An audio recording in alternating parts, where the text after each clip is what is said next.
War of love episode number 6۔ وہ کون ہے جو اس طرح میرے سامنے آئی تھی؟ وہ شیشے کے سامنے کھڑا بغور خود کو دیکھتے سوچ رہا تھا۔ منہ پہ ہاتھ پھیرتے ہوئے اس نے دوبارہ سے اس کے چہرے کو یاد کرنے کی کوشش کی جس میں اس کی بلو آئیز ہی بار بار اسے یاد آ رہی تھی۔ ڈینیز، کدھر ہو تم؟ دروازے پہ کوئی ہوئی ہلچل سے وہ بیرونی دروازے تک آ گیا۔ الف کو کھڑا پا کر وہ اسی لیے اندر آ گیا۔ کیا بات ہے؟ یوں اپسیٹ لگ رہے ہو؟ الف اس کے چہرے کے تاثرات جانچ کر اس سے پوچھنے لگا۔ ڈینیز کی آنکھیں سرخ ہو رہی تھیں۔ پتہ نہیں یار، کچھ سمجھ نہیں آ رہا۔ ہمیں خواب تو آتے نہیں، لیکن پہلی دفعہ میرے سامنے جاگتے دماغ کے ساتھ عجیب واقعہ پیش آیا ہے، جبکہ میں آنکھیں بند کیے ہوئے تھا۔ سر میں ہاتھ پھیرتے ہوئے وہ پرسوچ بولنے لگا تو الف نے بھی حیرانگی سے اس کی طرف دیکھا۔ کیا نظر آیا ہے؟ یار، کوئی لڑکی تھی۔ ایسا لگ رہا تھا جیسے کوئی انسان ہو۔ وہ میرے قریب آئی اور پھر میرے انتہائی قریب ہو گئی۔ پتہ نہیں کیوں، لیکن مجھے اس کی قربت بہت مسحور کر گئی۔ لیکن جب آنکھ کھلی تو وہ اسکرین ایک دم ہی غائب ہو چکی تھی۔ او یار، چھوڑو۔ ہو سکتا ہے تم انسانی دنیا میں کافی عرصے بعد گئے ہو، اسی کا اثر تمہارے دماغ پہ چڑھ گیا ہو۔ الف کے کہنے پہ وہ جذبات میں سر ہلاتا اٹھ گیا۔ بتاؤ، کیا پیو گے؟ بلڈ لے کر آؤں؟ اس سے پہلے کہ الف جواب دیتا، یلدز گھر میں داخل ہوتے ہوئے چمگادڑ سے اپنے روم میں دوڑ کر اندر آئی اور اس کی سانس پھولی ہوئی تھی جبکہ چہرے پہ بلڈ لگا ہوا تھا۔ یلدز، کیا ہوا؟ تم ٹھیک ہو نا؟ یہ کیا ہوا تمہیں؟ وہ اس کے قریب آ کر بولا تو یلدز نے ایک نظر اپنے بھائی کو دیکھا اور پھر پیچھے کھڑے الف کو وہ انہیں ایبک کا بتا کر مزید غصے میں اور پریشانی میں مبتلا نہیں کرنا چاہتی تھی۔ اسی وجہ سے وہ خاموش سی ہو گئی۔ برو، کچھ نہیں، میں ابھی آتی ہوں فریش ہو کر۔ سر جھکائے ہی بولتے ہوئے وہ اندر جانے لگی تو ڈینیز نے اس کا ہاتھ پکڑ کر روک لیا۔ تمہارے ہونٹوں پہ خون کا ایک ایسا نشان ہے، کسی کا قتل تو نہیں کر دیا یا انسانی دنیا میں تو نہیں چلی گئی تھی؟ مختلف قسم کے سوالات کرتے وہ مشکوک نظروں سے اس کو جانچنے لگا تو یلدز گڑبڑا سی گئی۔ نہیں برو، انسانوں کی دنیا میں قدم رکھنا الاؤ ہی نہیں ہے۔ میں تو بس اچھا ٹھیک ہے، میں بتا دیتی، مجھ سے جیک مارا گیا ہے۔ مجھے بہت غصہ آیا ہوا تھا اس لیے۔ وہ گھگھیا کر بالآخر بول اٹھی اور نگاہ چرا کر صوفے پہ بیٹھ گئی تو ڈینیز نے حونک زدہ منہ لیے الف کو دیکھا جو لب دبا کر اپنی ہنسی روک رہا تھا۔ یلدز، پاگل ہو گئی ہو تم؟ یہ کیا کیا؟ اپنے ہی ایک ویمپائر کو مار دیا۔ یار، کوئی قدم سوچ سمجھ کر بھی اٹھا لینا چاہیے تھا۔ حواسوں میں لوٹتے وہ تھوڑا غصے میں بول کر وہاں سے نکل گیا۔ پتہ نہیں سب کیوں ایسا کام کرتے ہیں، دماغ خراب کر رکھا ہے۔ کبھی کوئی سکون سے جینے ہی نہیں دیتا۔ باہر کھڑے ہو کر وہ گہرے سانس لینے لگا۔ پیچھے الف یلدز کے جھکے سر کو دیکھتے ہوئے وہیں صوفے پہ بیٹھ گیا اور خاموشی سے بغور اسے دیکھنے لگا۔ اچھا کام کیا ہے تم نے اسے مار کر۔ ویسے بھی ویمپائرز کو بہت تنگ کرتا تھا، خاص کر سب کی سول میٹس کو چھیڑ کر۔ تم نے یہ نیک کام کر کے بہت ثواب کما لیا۔ الف کی پرسکون مسکراتے لہجے پہ یلدز نے حیرانگی سے سر اٹھا کر اسے دیکھا تو وہ آنکھیں میچ کر اسے داد دینے لگا۔ اس نے تمہارے ساتھ بدتمیزی کی تھی؟ الف کی بات پہ وہ غصے میں آ گئی۔ اس کا کیا حق بنتا تھا یوں تفتیش کرنے کا؟ آپ کو اس سے کیا مطلب؟ چاہے جو مرضی کروں میں۔ آپ میرے کام میں برائے مہربانی ٹانگ مت اڑائیں۔ بولتے ہوئے وہ اٹھ کر جانے لگی تو ایک دم سے الف اس کے مقابلے کھڑا ہو گیا اور اگر وہ ذرا بھی نہ رکتی تو اب تک اس کے مضبوط سینے سے ٹکرا گئی ہوتی۔ ہٹ جائیں سامنے سے، وہ اس کی آنکھوں میں دیکھتی ہوئی دانت چبا کر بولی تو الف مسکراتے ہوئے نفی میں سر ہلا گیا۔ الف برو، آپ پہلے تو ایسے نہیں تھے، کیوں تنگ کر رہے ہیں بار بار؟ چلے جائیں یہاں سے۔ وہ بے بسی سے بولتی ہوئی اب تھکنے لگی تو الف نے اپنے ہاتھ آہستہ سے اس کے کاندھے پر رکھے۔ کیا تم نہیں جانتی میں کیوں ایسا بن گیا ہوں یا جان کر انجان بن رہی ہو؟ وہ اس کی آنکھوں میں جھانکتے ہوئے خمار زدہ سا بولا تو یلدز نگاہ چراتی ہوئی اس کے ہاتھ پرے کر گئی۔ کاش میں تمہیں کس کر سکتا، اس کے ہونٹوں پہ لگے بلڈ کو دیکھ کر وہ سرگوشی میں بولا تو یلدز نے اسے دھکا دے کر اپنے روم میں چلی گئی۔ کب تک بھاگو گی مجھ سے؟ مسکراتے ہوئے الف نے باہر کی طرف اپنے قدم بڑھا دیے۔ خوف اور ڈر کی وجہ سے وہ 2 دن سے اسکول بھی نہیں جا پا رہی تھی۔ ڈی این اے کی رپورٹس کے مطابق کوئی غیر انسانی سیمپل اسٹیفنا کے اندر سے ملا تھا، لیکن لیبارٹری کے مطابق وہ اپنی مرضی سے کسی کے ساتھ تعلق بنا رہی تھی۔ ہزار کوشش کے بعد بھی وہ مطلوبہ شخص کو ڈھونڈ نہ سکے تھے۔ اس کے بوائے فرینڈ کے ڈی این اے سیمپل بھی میچ کیے گئے، لیکن اس سے بھی قاتل کی شناخت نہ مل سکی۔ خون کا ایک قطرہ بھی اس کے اندر سے نہیں ملا۔ شاید اس کی باڈی گل سڑ چکی تھی، کیونکہ 2 دن بعد ہی مل سکی تھی۔ شہر کے مطابق سب کا شک صرف ایک ہی طرف جا رہا تھا، شاید ویمپائر لینڈ کا کام ہو، لیکن وہ تو کافی سالوں سے زمین سے جدا ہو چکے تھے۔ پھر یہ سب کیسے ممکن تھا؟ ہینڈی بخار میں مبتلا 2 دن سے ہاسٹل پڑی ہوئی تھی۔ کچھ خوف نے اس کی ساری طاقت چھین لی تھی۔ اب وہ کسی کو بھی یہ بتانے سے قاصر تھی کہ اس کے ساتھ کیا مسئلہ ہے۔ جولی کے لاکھ پوچھنے پہ بھی وہ اسے بتا نہ سکی۔ ہینڈی، تمہارا بخار کم ہوا یا نہیں؟ دیکھو تمہارے کلاس فیلوز بھی تم سے ملنے کے لیے آئے ہوئے ہیں، کیا انہیں اندر لے آؤں؟ شام کو بستر میں دب کے وہ کانپ رہی تھی۔ سر پہ ریڈ کیپ، سرخ ناک اور سرخ گال لیے اس کی آنکھیں بھی بخار کی تمازت سے سرخ ہو رہی تھیں۔ جولی کے آ کر پوچھنے پہ وہ آہستہ سے اس بات میں سر ہلاتی آنکھیں بند کر گئی۔ تو جولی باہر چلی گئی۔ ڈور اوپن کرنے کے ساتھ ہی لیزا اور ایمبرے ہاتھ میں لیلی فلاورز کا بوکے پکڑے اس کے قریب آ گئے۔ ساتھ پڑی چیئرز پر بیٹھ کر وہ اس کی حالت دیکھ کر افسوس کرنے لگے۔ ہینڈی، یار جب سے تم نے اسٹیفنا کا سنا ہے، ہمیں پتہ ہے تم تب سے ہی پریشان سی تھیں، لیکن اب کتنی دیر تک یوں گمسم سی رہو گی؟ دیکھو اب بخار بھی ہو گیا ہے تمہیں، اتنا اسٹریس کیوں لیا تم نے؟ لیزا اس کے ماتھے پہ ہاتھ رکھ کر پیچھے کرتے ہوئے بولی تو ایمبرے نے بھی اس کی ہاں میں ہاں ملائی۔ ان کی آواز پہ ہینڈی نے بھی آہستہ سے آنکھیں واہ کیں، دونوں کو اپنے قریب کھڑے دیکھا اور ایک نظر سائڈ پہ پڑے فلاور کی خوشبو کو محسوس کیا تو وہ مسکرا اٹھی۔ تم لوگوں کا شکریہ، تم لوگ یہاں تک میری عیادت کو آئے، وہ نکاہت زدہ آواز میں بولی تو ایمبرے نے اس پہ اپنی نظریں جما دی۔ وہ واقعی ننھی سی شہزادی لگ رہی تھی، لیکن اس وقت کمزور سی لگ رہی تھی۔ اس کے باوجود اس کا خوبصورت چہرہ دلکش ہی لگ رہا تھا۔ اب یوں شکریہ ادا کر کے ہمیں شرمندہ مت کرو اور جلدی سے ٹھیک ہو جاؤ۔ ہمیں پتہ ہے تم بہت نازک سی ہو، کوئی بھی بات آسانی سے دل پہ لے لیتی ہو۔ لیزا نے آرام سے اسے کہا تو وہ بخار میں تپنے کے باوجود ہلکا سا مسکرا دی۔ ہم تمہیں بہت مس کر رہے تھے، ایمبرے کی آواز پہ اس نے آنکھیں کھول کر اسے گھورا تو وہ ہنسنے لگا، جبکہ لیزا بھی ایمبرے کو گھورنے لگی۔ کسی وقت بھی اس کا ٹھڑک پن ختم نہیں ہوتا تھا۔ یہ لو تم لوگوں کے لیے کافی۔ جولی نے ٹرے ہاتھ میں لیے، کافی کے مگ ان کے سامنے کر دیے تو دونوں نے وہ اٹھا لیے۔ جولی، اب اتنی زحمت کرنے کی ضرورت نہیں تھی، ہم بس ہینڈی کو دیکھنے آئے تھے، اسے جلدی سے ٹھیک کروا کر میڈیسن لے کر جلدی ٹھیک ہو اور پھر اسکول آئے۔ ویسے بھی اسٹڈی کا ٹائم بھی ویسٹ ہو رہا ہے، لیزا نے آہستہ آواز میں بات کرتے ہوئے جولی سے کہا تو وہ اس بات میں سر ہلا گئی۔ تم ٹینشن نہ لو، میں اس کا خیال رکھوں گی، ڈاکٹر سے چیک اپ کروا لیا ہے، کہہ رہے تھے ٹینشن اور اسٹریس کی وجہ سے طبیعت خراب ہوئی ہے، میڈیسن لے کر ٹھیک ہو جائے گی۔ جولی کی بات سن کر دونوں جانے کے لیے اٹھ کھڑے ہوئے تو ہینڈی نے بھی پھر سے ان کا شکریہ ادا کیا۔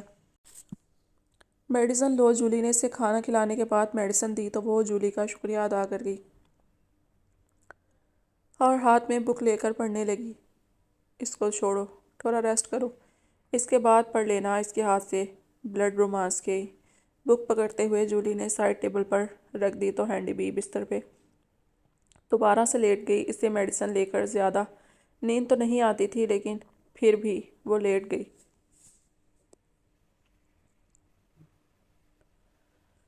بیٹا، یہ گھر تمہاری دادی اماں کا ہے، پچھلی تمام نسلیں اسی گھر میں پرورش پاتی آئی تھیں، اور اب یہ گھر میں نے تمہارے نام کر دیا ہے۔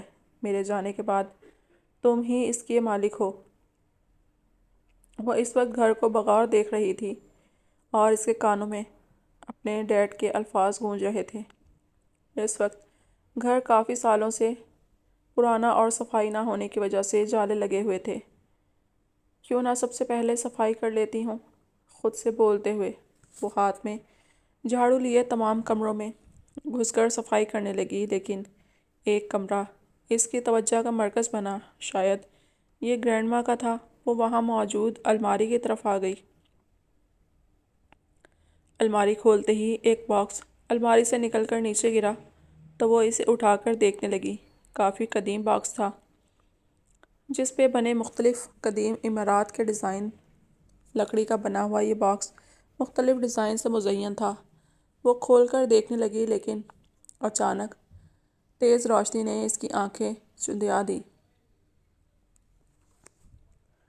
وہ آنکھوں پہ ہاتھ رکھے پیچھے منہ کر کے اتنی تیز روشنی کا سامنا پہلی دفعہ ہوا تھا۔ وہ پھر اس تیز روشنی کی وجہ معلوم کرنا چاہ رہی تھی۔ اس میں سے ایک نہایت خوبصورت نگینہ لگی انگوٹھی برآمد ہوئی تو وہ شوق سے اس انگوٹھی کو دیکھنے لگی۔ شاید وہ گرینڈ ماں کی تھی۔ اتنی خوبصورت انگوٹھی اس نے پہلی دفعہ اپنی زندگی میں دیکھی تھی۔ وہ اسے لے کر بیڈ پر بیٹھ گئی اور اپنے ہاتھ کی انگلی میں ڈال لیا۔ اسی کے ساتھ اس پہ گہرا نشہ چڑھنے لگا۔ وہ وہیں نیند سے ڈھیر ہو گئی۔ کمرے میں رفتہ رفتہ ایک انسان کا مرغولا بننے لگا۔ رفتہ رفتہ اس انسان ٹائپ چیز کا وجود بننے لگا، اور پھر ایک انسانی شکل میں ایک ویمپائر وہاں کھڑا بغور بیڈ پہ گری اس چھوٹی لڑکی کو دیکھنے لگا۔ ہینڈی کی آنکھوں سے چند لمحے کی نیند غائب ہو گئی، اور پھر اسے اپنے سامنے کھڑا شخص دکھائی دینے لگا۔ تمہارا بہت شکریہ خوبصورت لیڈی، اس انگوٹھی کو پہن کر تم نے مجھے آزادی بخش دی۔ شاید یہ 1.5 سال کی قید ہمیشہ قید ہی رہتی، لیکن تم نے مجھے رہائی دی ہے۔ آج سے تمہیں میری زندگی ہے اور میری روح کا تم سے ہی جڑے گی۔ وہ وہاں کھڑا اسے دیکھ کر کہنے لگا تو ہینڈی خوفزدہ سی شخص کو دیکھنے لگی۔ وہ اسے پہچانا سا لگ رہا تھا، لیکن وہ جان نہ سکی۔ تم کون ہو؟ اور مجھے تمہاری ضرورت نہیں، تم چلے جاؤ یہاں سے۔ ہینڈی کی گھبرائی ہوئی آواز پہ اس نے مسکراتے ہوئے اپنے قدم ہینڈی کی طرف بڑھائے۔ میں یہاں سے اکیلے نہیں جا سکتا، میری زندگی تم سے جڑی ہے۔ اب تم ہی میرے ساتھ میری دنیا میں چلو گی۔ اس شخص کی بات پہ ہینڈی خوف سے کپکپا اٹھی۔ کہاں پہ؟ میں یہیں رہتی ہوں، پلیز مجھے اپنی زمین سے جدا مت کرو۔ اس کی خوبصورت نیلی آنکھوں سے خون قطرہ قطرہ گال پہ بہنے لگا تو ہینڈی چہرے پہ نمی محسوس کر کے ہاتھ لگا کر دیکھنے لگی۔ خون؟ یہ کہاں سے آیا؟ وہ چلاتے ہوئے اپنی انگلیوں پہ بلڈ دیکھ کر بیڈ سے اٹھ کھڑی ہوئی۔ اس سے پہلے کہ وہ دروازے سے بھاگ کر باہر نکلتی، اس شخص نے کھینچ کر اسے دیوار کے ساتھ لگا دیا۔ اب تم صرف ویمپائر لینڈ ہی جاؤ گی؟ تمہارا یہاں پہ ٹھہرنے کا کوئی مقصد نہیں رہا۔ میں آزاد ہوں اور تم میری ہو، بس یہی اپنے دماغ میں بٹھا لو۔ وہ سرد لہجے میں کہتے ہوئے ہنسنے لگا تو اس کی نظر اس شخص کے دانتوں پہ پڑی۔ سفید چمکتے موتیوں جیسے دانت، لیکن دائیں اور بائیں سائڈ کے ایک ایک دانت کا سائز کچھ بڑا سا تھا۔ ڈر کے مارے وہ آنکھیں بند کر گئی تو اسے اس شخص کا لمس اپنے رخساروں پہ محسوس ہوا۔ اس کے لب اور زبان اس کے گال پہ بہنے والے خون کو رفتہ رفتہ چومنے کے ساتھ خود میں انڈیل رہے تھے۔ دور ہو جاؤ۔ ہنوز آنکھیں بند کیے وہ اس کی سانسیں اپنے چہرے پہ پڑتی محسوس کرنے لگی، اور اس کے ہاتھ آہستہ سے اس کی گردن پہ پھیرنے لگی۔ ان کے لمس نہایت سرد تھے، وہ سردی سے کانپنے لگی۔ اچانک اسے لگا جیسے نہایت برف باری ہو رہی ہو۔ کاش میں تمہارے وجود میں اتر سکتا۔ اس کی نزدیک سرگوشی ابھری تو وہ نقاہت زدہ سی اٹھ گئی۔ سردی کے باوجود وہ پسینے سے شرابور ہو چکی تھی۔ ارد گرد دیکھنے کے بعد وہ ہاسٹل کے بیڈ روم میں تھی۔ ایسا نہیں ہونا چاہیے۔ جب سے میں اس اسکولس میں آئی ہوں مجھے عجیب عجیب سے خواب آ رہے ہیں، پتہ نہیں کیوں، لیکن مجھے اب ڈر لگنے لگا ہے۔ وہ دل میں بولتی ہوئی بیڈ سے اٹھ گئی۔ جولی اس وقت ارد گرد سے بے نیاز بے ترتیب سے سو رہی تھی۔ اٹھ کر وہ کچن میں چلی گئی، ٹھنڈی بوتل اٹھا کر گٹاگٹ ایک ہی سانس میں چڑھا گئی۔ بخار چیک کرنے پہ اتر چکا تھا، لیکن وہ خواب اسے بھول نہیں رہے تھے۔ اتنی رات ہونے کے باوجود وہ بغیر سوچے سمجھے الماری کے کیبنٹ سے اپنا بند ہوا فون آن کر کے ڈیڈ کو کال ملا گئی۔ ہینڈی، اتنی رات کو فون کیوں کیا تم نے؟ ٹھیک ہو؟ اس کے ڈیڈ پریشان سے فون پہ سے پوچھ رہے تھے، جبکہ وہ شرمندہ سی ہو گئی۔ ڈیڈ کو اتنی رات اس نے پریشان کر دیا تھا۔ ڈیڈ، میں ٹھیک ہوں، بس آپ کو بہت مس کر رہی تھی، اوپر سے آپ سے کافی دنوں سے رابطہ بھی نہیں ہوا تھا تو سوچا کال کر لوں میں۔ بیٹا ٹھیک ہوں، تم بھی اپنا خیال رکھنا اور کھانے پینے پہ توجہ دینا۔ اور پڑھائی میں تو ویسے بھی میری بیٹی ٹاپر ہے، ڈیڈ کی آواز اسپیکر سے گونجی تو وہ بھی ہنس دی۔ جی ٹھیک ہے ڈیڈ، اپنے ڈیڈ سے بات کر کے اس کے دل کو تھوڑی تسلی سی ہوئی۔ فون بند کر کے وہ پیچھے مڑی تو جولی کو کھلے بکھرے بال سمیت کھڑے پا کر اس کی چیخ نکل گئی۔ ہائے، ڈرا دیا بدتمیز! وہ سینے پہ ہاتھ رکھ گئی۔ دل کی رفتار حد سے زیادہ تیز تھی۔ تم اس وقت میں چھپ چھپ کر کس سے باتیں کر رہی تھی؟ اور موبائل چلانا الاؤ نہیں پھر بھی لے لیا؟ جولی نے گھورتے ہوئے اس کے ہاتھ میں موبائل دیکھا تو کہہ اٹھی، یار ایسا ویسا کچھ نہیں ہے، میں ڈیڈ سے بات کر رہی تھی۔ ہینڈی نے بیزار لہجے میں بال سمیٹ کر جوڑا بناتے ہوئے کہا اور باہر آ کر اپنے بیڈ پہ بیٹھ گئی۔ اتنی رات کو کیا مصیبت پڑ گئی تھی؟ اور بتاؤ بخار اتر گیا؟ جولی نے کہتے ہوئے اسے مشکوک نظروں سے دیکھا تو ہینڈی آنکھیں گھما کر رہ گئی۔ یار سچی میں ڈیڈ تھے اور ہاں بخار اتر گیا ہے۔ جولی تم سے ایک بات پوچھوں؟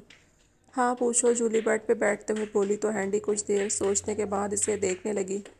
جولی، مجھے عجیب عجیب سے خواب آتے ہیں اور آج تو ایک شخص میرا خون بھی پی گیا تھا۔ جولی نے اس کی بات سن کر خاموشی سے اسے دیکھا اور پھر پیٹ پہ ہاتھ رکھ کر ہنسنے لگی۔ جس طرح کے تم ناولز پڑھتی ہو خون خرابے والے، اس میں اسی طرح کے ہی خوابوں کی توقع تھی۔ اپنی ہنسی روک کر وہ اس سے بولنے لگی تو ہینڈی اسے تنبیہن نظروں سے دیکھنے لگی۔ مجھے بکس پڑھنے کا شوق ہے اور میں نہیں چھوڑ سکتی پڑھنا، وہ بے بسی سے بولی۔ تو کیا تمہارے خواب میں کوئی ویمپائر آیا تھا، خون پینے والا؟ جولی دلچسپ نظروں سے اسے دیکھ کر بولی تو ہینڈی نے اس کی توجہ پہ دھیان دیا۔ ہاں، بلڈ پینے والا رومانٹک ویمپائر۔ ارے واہ، پھر رومانس جھاڑا۔ رائلٹی میں تم سے یہ توقع کرنا فضول ہے۔ اب بتاؤ خواب میں کیا کیا ہوا؟ کوہنی پہ چہرہ رکھ کر وہ ہینڈی کو دیکھنے لگی تو ہینڈی نے سر تک بلینکٹ اوڑھ کر آواز لگائی، سو جاؤ۔ تمہیں رومانس سوچ رہا ہے جبکہ مجھے نیند آ رہی ہے۔ اف، بہت ہی ان رومانٹک بندی ہو تم تو۔ جولی منہ بنا کر لیٹ گئی۔ کیا آپ لوگ مقابلے کے لیے تیار ہیں؟ نگران اونچی آواز میں مخاطب ہوا تو سارے میدان تک اس کی آواز گونجی۔ ایک طرف تمام وار وولف جبکہ دوسری طرف ویمپائرز کھڑے تھے جو کہ اسپیشل مسٹر میکس اور ان کی مسز کی حوصلہ افزائی کے لیے تھے۔ نینی اور پروفیسر بھی تالیاں بجا کر انہیں حوصلہ دینے لگے۔ ججز اپنی سیٹ سنبھال چکے تھے، جن میں نینی اور پروفیسر ویمپائر لینڈ کی طرف سے تھے جبکہ ایبک کے والدین اس آئس لینڈ کے سردار وار وولف کی طرف سے تھے۔ مسٹر میکس اور ان کی ویمپائرس نے سارے وار وولف سے جیتنا تھا، تب ہی ان کی کامیابی کو قبول کیا جانا تھا اور آئس لینڈ کے ایک حصے کو ان کو تحفے میں دیا جاتا۔ ڈیڈ، میں آپ کے ساتھ ہوں، آپ کامیاب ٹھہریں۔ پرجوش ڈینیز خوشی سے لبریز آواز میں بولا تو مسٹر میکس نے اس کی آواز اپنے کانوں میں سنی اور مسکرائے۔ الف بھی ان کی کامیابی کے لیے پرجوش سا تھا۔ تمام ویمپائرز پہلی دفعہ اتنے پرجوش سے لگ رہے تھے، ہر طرف گہما گہمی سی تھی۔ مقابلہ شروع ہونے جا رہا تھا اور پہلی دفعہ تمام ویمپائرز چاق و چوبند لگ رہے تھے کہ وار وولف بھی ان کی تیاری دیکھ کر خود کو ہارا ہوا محسوس کرنے لگے تھے۔ یہ ہم سے کبھی بھی جیت نہیں سکیں گے، ہار کی مات کے لیے تیار رہیں، اپنی اوقات بھول گئے ہیں شاید۔ سبز آنکھوں والا ایبک نخوت سے جبڑے بینچے ان کے پرجوش کو دیکھ کر بولا تو اس کی والدہ نے بیٹے کو تنبیہ نظروں سے دیکھا۔ کسی کو کبھی بھی کمتر نہیں سمجھنا چاہیے، دیکھتے ہیں اس دفعہ کھیل کا کیا نتیجہ دکھاتا ہے۔ وہ بولتی ہوئی اپنی سیٹ پہ بیٹھ گئیں تو ایبک شعلہ بار نظروں سے مسٹر میکس کو دیکھنے لگا جو پریکٹس کر رہے تھے۔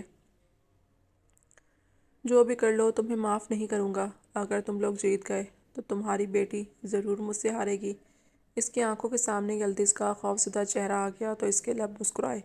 وہ کہیں بھی دکھائی نہیں دی، شاید اسے ویمپائر لینڈ میں ہی رکھا گیا تھا۔